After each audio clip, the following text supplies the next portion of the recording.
नमस्कार मित्रों। रश्मि एक बहुत ही खूबसूरत, भोली भाली और लोगों की मदद करने वाली लड़की थी। लेकिन उसके साथ जो वाकया घटा उसे सुनकर आप भी हैरान रह जाएंगे। इसलिए मित्रों, बिना किसी देरी किए आइए इस वाकया को शुरू ही कर लेते हैं। रश्मि एक छोटे से परिवार में पैदा हुई थी, जहां उसके माँ बाप उसे बहुत ही ज़्यादा लाड प्यार से पाले हुए थे। और जब वह छोटी थी तभी से वह भगवान की बहुत बड़ी भक्त थी।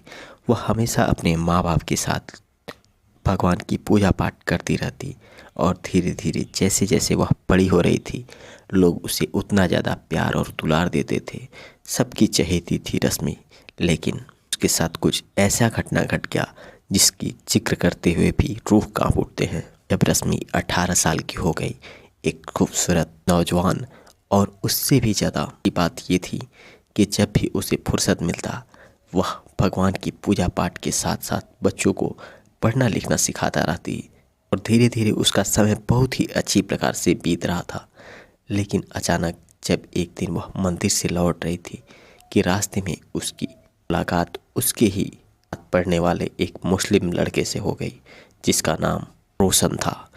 रोशन भी पढ़ने लिखने में ठीक ठाक था, लेकिन उसे ऐसी जुआ की लत लगी थी, ऐसे बुरी संगत मिल गए थे जिसकी वजह से उसका दिमाग फिर गया था। अब उसका दिमाग पढ़ाई लिखाई में नहीं लगता और वह कहीं न कहीं को देखकर उसकी तरफ मोहित होता जा रहा था। और वह चाहता था कि रश्मि भी उसे बहुत ही माने जाने और वो रश्मि के साथ अपनी बची खुची ज़िंदगी गुजार ले। वह कई बार प्रयास किया, लेकिन रश्मि ने हर बार उसे मना कर दिया और उसे डांट दिया, जो उसे बहुत ही बुरा लगा। और वह रोशन किसी भी कीमत पर रश्मि को नहीं छोड़ना चाहता था। इसलिए वह एक मौलाना के पास गया और वहाँ से वह पूरे अमल कराकर जैसे तैसे करके रश्मि को हथियाना चाहता था। कि वह मौलाना बहुत ही पहुंचा हुआ जादूगर था और उसके पास बहुत सारे इस प्रकार के जादू मंत्र थे जिसकी बदौलत किसी को वशीभूत कर दिया जा सकता था या किसी की हंसती खेलती ज़िंदगी तबाह किया जा सकता था। और उस मौलाना ने उस रोशन के कहने पर कुछ ऐसी तियाँ रश्मि के ऊपर छोड़ दी जिसका कि रश्मि के जीवन पर बहुत ही जल्दी असर होने लगा। वह रश्मि जो बच्चों के साथ पढ़ती लिखती थी, पूजा पाठ करती थी, अब उसका मन पूजा पाठ में नहीं लगता था। वह बेचैन रहती, परेशान रहती, कभी उसे किसी किसी प्रकार की बीमारियां होती रहती थी और वह उसका जीवन पूरी तरह से अस्त व्यस्त हो गया था। चाह कर भी अपने लिए टाइम नहीं निकाल पाती थी और ना ही पूजा पाठ करती थी। वह इतनी ज़्यादा परेशान हो गई कि माँ बाप भी उसकी परेशानी और उसकी हालात को देखकर चिंता में पड़ गए। वह न समय से खाती थी न पीती थी, कभी कभी कमरे को बंद करके उसमें ही रोना शुरू कर देती थी। इन सब हालातों को देखकर उसके माँ बाप बड़े परेशान हुए और वे सोचने लगे कि आखिर मेरी बेटी को हुआ क्या है। वे कई बार उससे पूछने की प्रयास किए, लेकिन रश्मि को कुछ पता चले तब तो वो बेचारी अपने आप में बहुत ही ज़्यादा परेशान होती जा रही थी। फिर एक दिन उसी गांव में एक तो महात्मा आए हुए थे जो लोगों को अनेक प्रकार की समस्याओं से निजात दिलाते और लोगों को अच्छी ज़िंदगी जीने का ढंग सिखा रहे थे। उसके माँ बाप महात्मा जी के पास गए और उनके पैर पकड़ लिए कि महात्मा जी, आप मेरे घर चलिए, चलिए मेरी बेटी को देखिए। चूँकि महात्मा जी को तो पहले से ही इस बात का अंदाज़ा था कि उस गाँव नगर में कौन कौन से लोग ऐसे हैं जो बुरी आत्माओं की वजह से प्रताड़ित हैं, जिनके ऊपर बुरी आत्माओं का असर है। वे जानते थे कि रश्मि के साथ क्या हुआ है। उन्होंने कुछ ऐसे मंत्र प्राणायाम कर रश्मि को पानी पीने के लिए दिया, जिससे कि वह पानी उसके शरीर में जाए और उसके शरीर के अंदर जो मौलाना का शक्ति प्रवेश कर गया है उसको दूर किया जा सके। मेरे माँ बाप ने वह पानी लाकर मेरे को पिलाया। अब उसे थोड़ा बहुत राहत मिल रहा था, लेकिन अभी भी वह पूरी तरह से परेशान ही लग रही थी।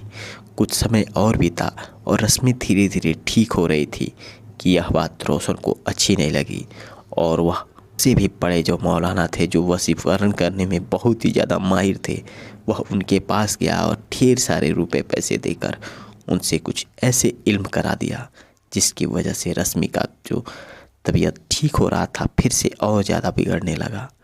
फिर उसके माँ बाप भागे भागे उस महात्मा जी के घर गए और उनसे सारी कहानियाँ बताने लगे।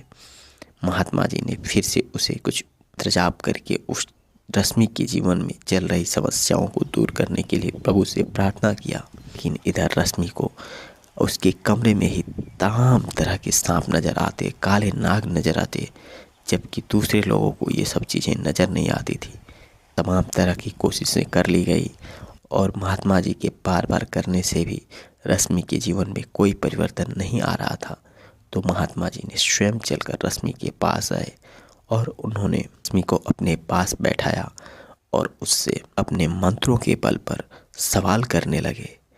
जब सवाल में ही उसे पता चला कि यह उसके क्लास के ही एक लड़के के द्वारा किया गया पूरी शक्तियों का नतीजा है, तब महात्मा जी को बहुत गुस्सा आया कि कोई भी व्यक्ति यदि किसी के ऊपर पूरी शक्तियों का प्रयोग करता है तो उससे भी ज़्यादा पूरी शक्तियों का असर उस व्यक्ति पर होता है जो इसका प्रयोग करवाता है। इस प्रकार से रोशन का तबीयत अब बिगड़ने लगा और रश्मि की तबीयत धीरे धीरे ठीक होने लगी और कुछ ही दिनों में रश्मि जो पहले जैसी हो गई। लेकिन रोशन के साथ जो हुआ बहुत ही बुरा हो गया।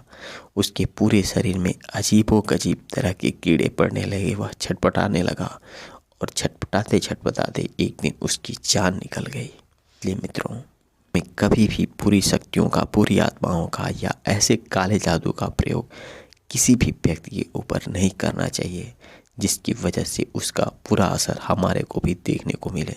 भी व्यक्ति भगवान की पूजा पाठ करते हैं, आराधना करते हैं, उन्हें कुछ समय के लिए दुख तो पहुंच सकता है लेकिन कभी उनका बुरा नहीं हो सकता। ठीक वैसे ही रश्मि के साथ हुआ और रश्मि पूरी तरह से ठीक हो गई और वह पुनः भगवान का पूजा पाठ करने लगी।